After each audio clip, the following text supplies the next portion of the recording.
Let's check the markets now if we can. Thank you. Let's check the markets. Big sell-off going on. The Dow off 470 points. It's really a big tech sell-off led sell-off, if you like. The Nasdaq down 348 points, coming back just a little bit. It's one of those days, as we've seen the bond yields go up. What a great time to bring in Steve Forbes. Steve, what's going on with this sell-off? How are you reading this? I think the markets are finally realizing that interest rates are going up. The Federal Reserve, as you know, Ashley, has promised this spring no more bond buying. Well, they've been financing over half of the federal debt up to now. Who's going to buy those bonds without the Fed there buying them? $80 billion a month. And so that's going to put interest rates up, which is going to impact mortgage markets and the like. So the markets are finally realizing there are some tough economic headwinds coming. The Federal Reserve has printed a ton of money. Can they keep that money dammed up, or we're going to have the kind of inflation that we saw in the 1970s? Exactly. So really, got to take your medicine here. You've been at the punch bowl for so many years. Time now, a reality check.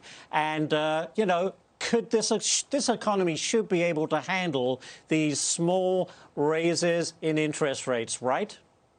The economy would be able to handle it if the Federal Reserve just got out of the business of trying to manipulate interest rates, let the borrower and lender decide what interest rate should be, and the government stop getting in the way of letting the supply chain work its way out of the COVID slowdowns. Stop waging war against energy, for example, which raises the prices for everyone.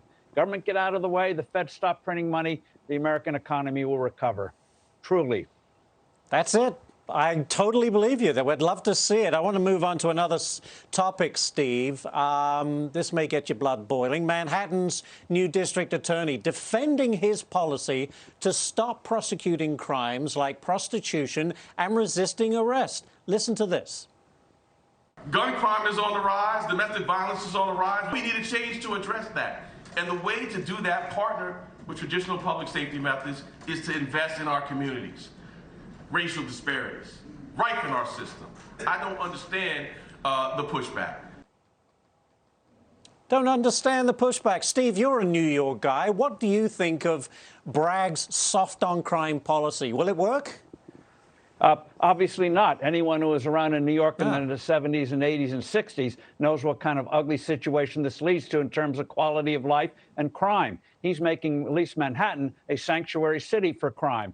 And the most egregious thing is if you resist arrest or block a policeman or police officer trying to make an arrest and you're not prosecuted for it, what does that tell to the police in terms of backup when they're trying to fight crime? And you can even own a gun now. You can carry a gun illegally in Manhattan under this guy. And as long as you haven't shot somebody, they may take the gun away, but you're not going to go to jail for it. You can do a robbery with a gun, but it's going to be considered petty theft if you haven't shot somebody. This is insanity. And he wants no pushback.